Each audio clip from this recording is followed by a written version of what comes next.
On a warm morning in July 1920, the crowd outside 27 School Street in Boston pressed shoulder to shoulder. People clutched stamped receipts and small notebooks as they waited for the doors of the Securities Exchange Company to open. Some whispered about the chance to double their money in 45 days. Others came only to withdraw, uneasy about rumors spreading through the city. Officers watched the line grow down the block. Inside, Charles Ponzi stood behind his desk and adjusted his tie. He said the rush meant people believed in him. His assistants tried to keep order as investors demanded answers. The company had never moved this much cash in one morning. The question whispered in the crowd traveled up the stairs. Was Ponzi's promise real, or was this the beginning of something breaking? No one knew it yet, but the day held the first visible sign that the structure could not hold. Chapter 1, The Promise. The crowd outside 27 School Street thickened as the sun climbed over Boston. It was July 1920, and people pressed close to the brick building with folded receipts in their hands. They had shown up early because Charles Ponzi told them they would see 50% returns in 45 days. Some said they had already doubled their savings once. Others were here for the first time, pulled in by excited neighbors. The street felt charged. Each person in the line believed they stood at the edge of a chance that did not come often. Inside the office, clerks moved quickly between wooden desks stacked with envelopes and tall ledger books. They opened cash drawers and counted fresh bills delivered earlier that morning. Pens scratched on paper as they prepared for another heavy day. They had worked past midnight the night before and were back again before sunrise. No one complained. They knew the company was growing at a speed that felt unreal. Ponzi walked among them and looked over their shoulders. He told them to stay calm. He said people were coming because the system worked. Before this moment, Charles Ponzi had been a man who lived through near constant frustration. He arrived in America in 1903 with $2.50 in his pocket. He stepped off the ship in Boston Harbor and tried to push his way into opportunity. He wanted to fit in. He struggled with the language. He worked odd jobs. He faced employers who did not trust a new immigrant. He drifted down the East Coast, then to Montreal, then back to the United States. He talked his way into office roles, sales jobs, and small ventures that failed. At times, he was arrested for minor financial offenses. When he thought about his future, he pictured himself rising above the people who had dismissed him. He dreamed of becoming someone whose name meant power. In 1919, Ponzi encountered something that changed his direction. It started as a simple question about international postal reply coupons. A letter from a business contact in Spain used one of the coupons. The coupon could be exchanged for a stamp in the United States. Ponzi stared at it and wondered whether price differences between countries could create a chance for profit. He studied currency tables and compared the cost of the coupons across Europe. If he bought coupons in one country where they were cheap and redeemed them in the United States where they were worth more, the margin looked large. He believed he could turn that margin into a fortune. He spent nights calculating the numbers at a small kitchen table. He wrote figures again and again, convinced he had found a hidden corner of the world that others overlooked. He began telling friends he had discovered a guaranteed return. He said governments could not stop it because postal treaties had fixed prices. When he explained the plan, he spoke with certainty. He said the profit was baked into the system. When his friends hesitated, he told them he understood risk better than anyone. He said this was the safest thing he had ever seen. By early 1920, Ponzi opened his company. He called it the Securities Exchange Company. He rented space on School Street and placed an ad calling for investors. He said he would pay them 50% in 45 days or 100% in 90 days. People read the offer and said it could not be real. Yet a few curious men walked up the narrow stairs and listened. Ponzi greeted them with a warm smile. He spoke about the postal treaty rules. He showed them the coupon. He promised he would handle everything. They only needed to invest. Some of the earliest investors were Italian immigrants who saw themselves in Ponzi. He spoke their language. He knew their struggles. He said he wanted to help them build savings the country denied them. They trusted him because he felt familiar. They trusted him because he looked like one of their own who had made it. They returned with neighbors and cousins. Soon the office felt like a gathering place for people hoping for a better life. When the first group received their payouts, word spread fast. Men said Ponzi delivered exactly what he promised. Women told friends that he paid early. The idea that money could grow at this speed spread through coffee shops, street corners, and small grocery stores. People said they had found the one person who understood how to work the system. They crowded the stairs and asked for receipts. They handed over savings meant for weddings, repairs, and new homes. Some withdrew money from banks to invest more. They said banks never offered this kind of return. They said Ponzi believed in the little man. By spring, Ponzi hired more clerks and rented more space. He added desks, typewriters, and stacks of printed forms. He directed men to carry bags of cash to nearby vaults. He sent runners to deliver receipts across the city. Each day felt like another step toward a fortune he believed he deserved. He told reporters the coupon system was the greatest discovery of his life. He said he had found something honest and simple. He said he was building a financial engine that worked for regular people rather than the wealthy. Boston watched him rise. People lined up outside the building before dawn. They formed crowds so thick that police were sent to keep order. The excitement outside made the city feel different. Some said the future had arrived. Some said it was a miracle. Others shook their heads. They felt uneasy about a return that high. They whispered that no one doubled their money without paying some hidden price. Inside banks, managers studied the math and frowned. They calculated how many postal reply coupons would be needed to produce the profit Ponzi claimed. The number reached into the millions. They said no one could move that many coupons. They said no country even printed that many. They worried that the city was sliding into danger. A few reached out quietly to state officials. They said someone should take a closer look before the situation spun out of control. In newsrooms, editors debated whether to assign reporters to Ponzi. Some feared attacking him would provoke backlash. Others said the job of a newspaper was to examine stories that grew too large. They listened to rumors from investors who claimed to know nothing about the coupon trade. They read letters from readers asking how Ponzi did it. The questions grew louder.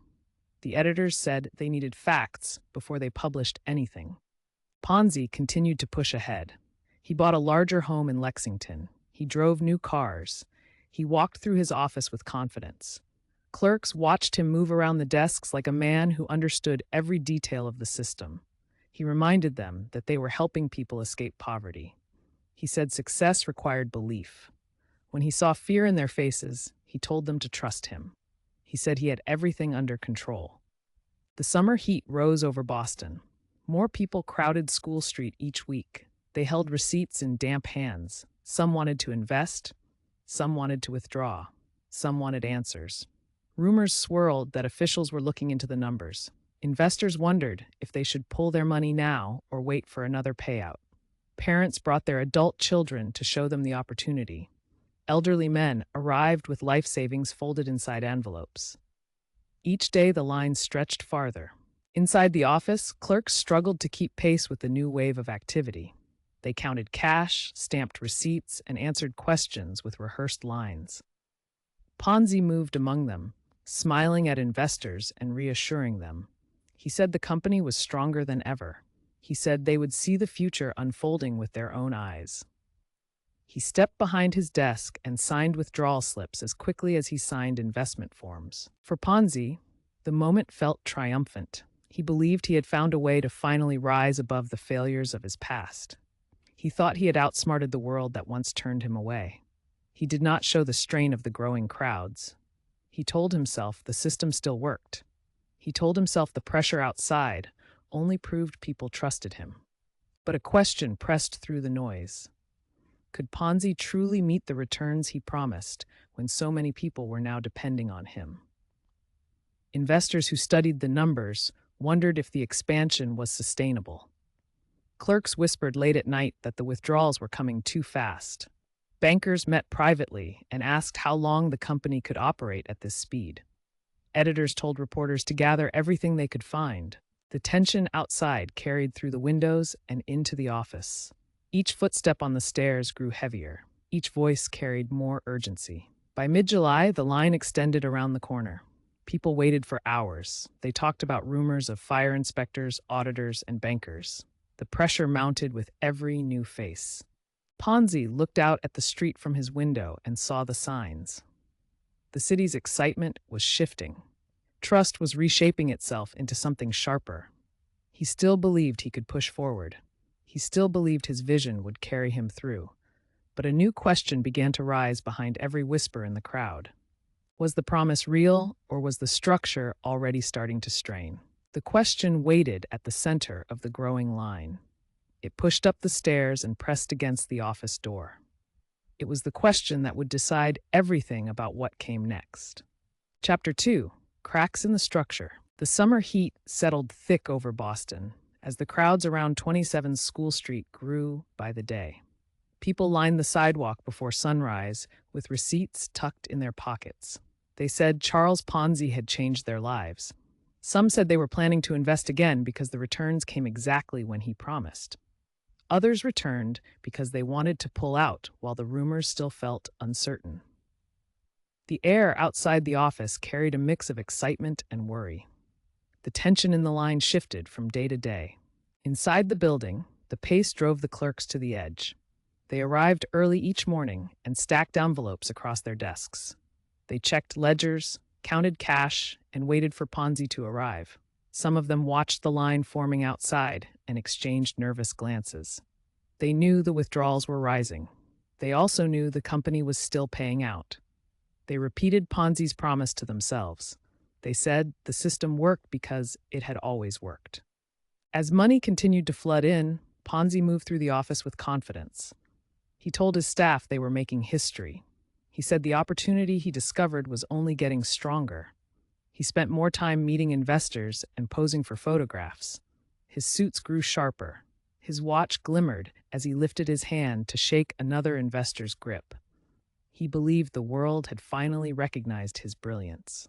He also believed the danger was smaller than it looked. But outside the company's walls, people who studied finance began to speak louder. They stepped back from the excitement and focused on the math behind Ponzi's promise. If the profits came from international postal reply coupons, they asked how many coupons were needed to match the millions flowing through the office. They used the numbers published by governments and postal authorities. They reached a conclusion they could not ignore. The scale was impossible. One financial expert said the company would need to process more coupons than existed across Europe. Another said that even if Ponzi bought every coupon from every post office in multiple countries, the profit would still fall far short of the returns he paid daily. These concerns spread through quiet circles in the financial district. Some bankers feared that Boston stood on unstable ground. They contacted regulators and asked for a closer look at the company's accounts. In newsroom offices across the city, editors sharpened their attention. The Boston Post became the center of the brewing storm. Reporters brought clippings to the managing editor's desk. They cited the enormous sums moving through Ponzi's hands. They asked why no one had verified his claims about the coupon trade. The managing editor listened to their questions. He tapped his pen against the edge of his desk. The story was growing too large to ignore. Inside one of the paper's small editorial rooms, a group of reporters argued their way through the facts. Some said Ponzi was a hero to working people. They worried that challenging him would draw their anger. Others said the numbers made no sense and that people deserved the truth. They reminded each other that the paper had a duty to expose instability when it threatened the public. The debate stretched late into the evening until the editor made a decision. They would investigate Ponzi. The first reporter assigned to the story gathered every document he could find. He examined Ponzi's early advertisements. He interviewed bankers who said the math could not work. He visited the post office to ask how reply coupons functioned. He returned with a stack of notes that left the editor speechless. The system Ponzi claimed to use appeared to be no more than a thin thread. The reporter said it was only a matter of time before something broke. The editor told him to keep digging. At the same time, state banking officials opened their own quiet inquiry. They asked for information from banks that handled Ponzi's deposits. They reviewed the company's balance sheets and tried to trace the coupon transactions. They found no large coupon purchases. They saw accounts that moved enormous sums each day with little explanation. They whispered that the structure began and ended with cash. They wondered how long it could continue. The lines outside the office grew heavier as these investigations quietly expanded. Investors grew restless. Some said they heard that bankers were getting too involved. Others said the Boston Post planned to publish something negative. A few insisted the rumors came from jealous people who wanted to bring Ponzi down. The arguments carried through the line each morning. The disagreement fed new levels of anxiety. Inside, Ponzi prepared for another morning rush.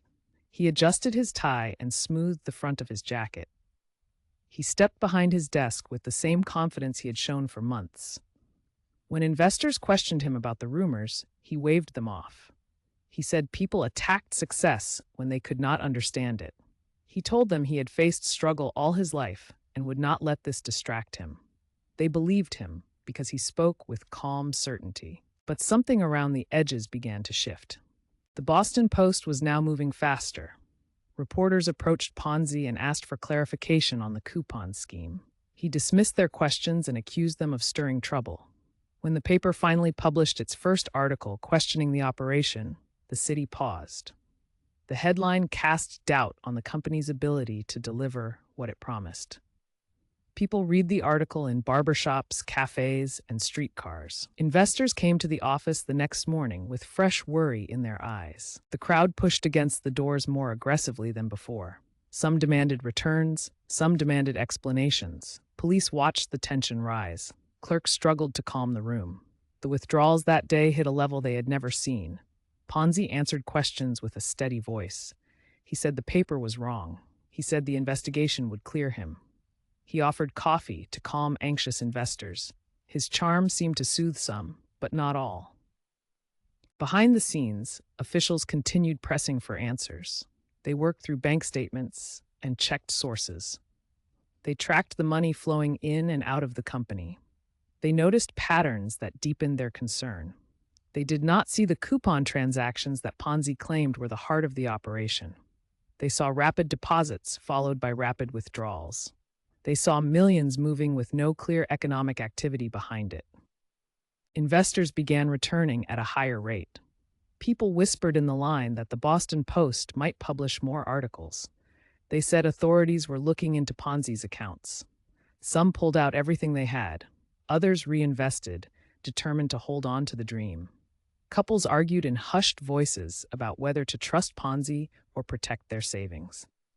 The tension in the line turned into pressure inside the office. As the newspaper pushed forward with additional reporting, the story intensified.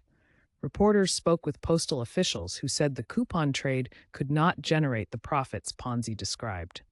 They spoke with economists who said the system was mathematically impossible. They tracked Ponzi's past and uncovered parts of his history he had tried to leave behind. They found records of earlier ventures that collapsed. They found clues that Ponzi had always walked close to the edge. When the next article came out, the city reacted instantly. Investors crowded the office earlier than usual. Some ran up the stairs, shouting questions. The clerks struggled to keep order. Ponzi raised his hands and told them to calm down. He paid out withdrawals in full to prove the company was sound. People watched him sign receipt after receipt. Some relaxed when they saw the cash. Others grew more afraid, wondering how long this level of payout could continue. Rumors spread faster than facts. The public conversation moved from curiosity to alarm. Investors who had once praised Ponzi now questioned him openly. They asked why he avoided explaining the coupon trade in detail. They asked why the newspapers seemed to know more than the company itself revealed. The uncertainty became a force of its own. Bank officials met in private rooms and said the pressure could not continue. They believed the company faced a liquidity crisis. They worried that if the city panicked further, the situation would spiral. They reached out to state officials, who decided the time had come for a deeper look. In the office, Ponzi sensed the shift. He watched as clerks struggled to manage the wave of withdrawals. He listened to angry voices rising from the line. He kept telling himself the storm would pass. He believed he could talk his way through the doubt. He believed the strength of his personality and the loyalty of his investors would hold the company together. But the pace of the pressure grew faster than his confidence. The Boston Post prepared another major article. Reporters said they had uncovered evidence that Ponzi's past involved previous financial problems. They said these details raised serious questions. The managing editor pushed the newsroom to verify every detail before publication. When the article landed, it hit the city with force. People read it with disbelief. Investors lined up even faster the next morning. The question on their faces was sharp. They asked if Ponzi had lied to them. Inside the office, tension tightened like a rope. Clerks watched the cash reserves shrink as they paid out more withdrawals. They said nothing out loud. They moved faster. They stamped receipts and handed out envelopes. They wondered what would happen if the funds ran out before the day ended. Ponzi walked through the floor with the same calm expression, but his fingers trembled when he thought no one was looking. He met privately with advisors who told him the pressure was no longer sustainable. They warned him that regulators were closing in. He refused to accept it. He said the system would recover if the panic stopped.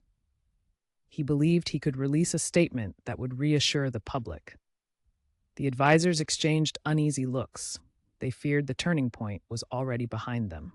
Outside, the line continued to form before dawn. The conversations carried a new tone. People spoke about collapse. They pointed to newspaper articles. They said officials were preparing to examine Ponzi's books. They wondered if they would be the last ones to get their money back. A sense of urgency replaced the earlier excitement. Through it all, Ponzi kept moving forward. He greeted investors with a confident smile. He told the clerks to keep working. He signed documents with quick, sharp strokes. He said the company was strong. He said the critics were wrong. He tried to hold everything together through force of will. But the cracks were no longer subtle. They pushed through conversations, bank ledgers, and front-page articles. They showed up in the swelling lines outside the building. They strained the office staff who had stopped believing the system could last. They reached the desks of state officials who now prepared formal action. The pressure was tightening around him. The questions were getting louder. The structure that had looked unstoppable only weeks earlier now showed clear signs of instability. The next step would determine whether the company could survive another day or fall under the weight of its own promises. That question was no longer distant. It stood at the door, ready to break through. Chapter 3: The Unraveling. The pressure around 27 School Street tightened as July moved toward its end. The crowds no longer carried the same hopeful energy they once brought. People stood in line with stiff shoulders and folded arms. They spoke in low voices about audits, newspaper reports, and rumors of state action. The excitement that once defined the area had turned into something sharper. Each day carried the sense that a reckoning was coming. Inside the office, the clerks felt the shift more than anyone. They moved quickly between desks and tried to manage the rising wave of withdrawals. Their eyes followed the cash drawers with quiet fear. The reserves were shrinking faster than expected. They stamped receipts and passed envelopes across the counter. They hoped the day would end before the drawers emptied. They noticed Ponzi watching them more closely. They wondered if he realized how thin the line had become. Behind the scenes, the state banking commissioner prepared an official audit. Investigators arrived early one morning and asked to examine the company's records. They carried notebooks, ledgers, and sealed envelopes. Ponzi greeted them with a confident smile. He said he had nothing to hide. He walked them through the office and pointed to stacks of receipts. He said the system worked as long as people believed in it. The investigators listened, but focused on the numbers. They understood that belief alone could not produce profit. When the auditors examined the books, they found that the deposits reached millions. They traced the movement of money across accounts. They looked for evidence of coupon arbitrage. They found no significant records of coupon purchases. They found no shipments from foreign postal offices. They found nothing that supported Ponzi's explanation. The system appeared to be built entirely on investor money flowing in and out. They noted the shortfalls and marked figures on worksheets. The numbers told a story that no promise could cover. Word of the audit spread quickly through Boston. The Boston Post prepared another article, and people spoke about it before it even reached the presses. Investors lined up earlier than usual the next morning. Some pushed toward the doors, demanding their returns. Police stepped in to keep order. The tension in the air made the street feel smaller. People pressed receipts against their chests and said they needed answers. Inside the building, Ponzi walked through the office with a sharp gaze. He tried to project calm, but the strain showed in the lines around his eyes. When clerks whispered about the cash reserves running low, he told them to keep working. He insisted the audit would prove the system was sound. He said the newspapers had misled the public. He believed he could regain control with a single statement. But the numbers did not support his confidence. The auditors continued to dig. They calculated the scale of coupon purchases needed to sustain the promised returns. The figure they reached was staggering. One auditor said the company would need to handle tens of millions of coupons. Another said the entire global supply fell far short of that number. The audit revealed that the coupon trade had played no meaningful role in the company's operations. The structure depended entirely on new investments. The auditors exchanged quiet looks. They understood the implications. Officials prepared to take action. They studied the reports and concluded that the company faced massive shortfalls. They planned to seize records and prevent further withdrawals until the investigation was complete. They believed the system could collapse at any moment. They said the public needed to be protected. Ponzi faced a choice. He could fight the investigation and risk losing control, or he could cooperate and hope to negotiate better terms. He called advisors to his office and asked for guidance. Some urged him to comply. Others told him to resist. He listened to each voice but remained silent. He understood the pressure better than anyone. He knew the numbers were no longer in his favor. When federal agents arrived, Ponzi surrendered peacefully. He greeted them with the same polite tone he used in business meetings. He told them he trusted the system and believed the investigation would prove his innocence. They escorted him from the building as crowds gathered outside. People watched from the sidewalks as the man who once promised them financial freedom walked toward the federal building. Some shouted accusations. Others stood quietly, holding receipts that no longer mattered. The investigation moved quickly. Prosecutors reviewed the company's records and interviewed employees. They concluded that Ponzi had defrauded investors by promising returns he could not produce.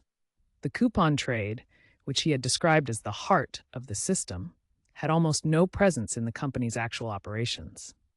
The prosecutors prepared charges based on mail fraud, the legal tool often used to prosecute financial schemes that crossed state lines. Ponzi eventually entered a guilty plea. In court, he stood before the judge and admitted to the charges. He said he had never intended to harm anyone. He said he believed he could make the system work if given more time. The judge listened without comment. When the sentence was handed down, the courtroom fell silent. Ponzi received several years in federal prison. Investors watched the news with mixed emotions. Some felt relief, others felt betrayed. Many felt shame for trusting a promise that seemed too good to question. After serving his federal sentence, Ponzi faced state charges in Massachusetts. Those proceedings also ended in conviction. By the time he completed his time in custody, he was no longer the figure who once drew crowds to School Street. His influence had faded. The government deported him to Italy after determining he was no longer welcome in the United States. He spent his final years moving between small ventures and struggling to reclaim the power he once held. He never regained the status he believed he deserved. For the investors, the aftermath stretched for years. Some recovered small portions of their money. Many recovered nothing. Families who had trusted Ponzi with their savings faced new hardships. Men and women who once stood proudly in line outside his office now avoided talking about their involvement. They struggled with the weight of regret and embarrassment. Boston carried the memory of the collapse as a warning about unchecked trust. Financial experts studied the case and highlighted the lessons it taught. They explained the danger of relying on promises that defy economic logic. They emphasized the need for transparency and regulation.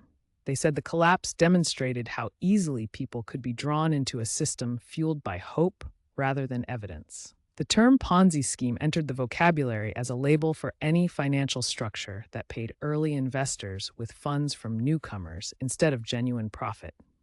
In the decades that followed, Ponzi's story became the blueprint for understanding similar schemes. His name carried a meaning he never intended. It represented illusion, manipulation, and the risks of believing in easy money. Economists and regulators referred to his case when examining new financial scandals. They said the core elements remained the same. They said human desire often overshadowed caution.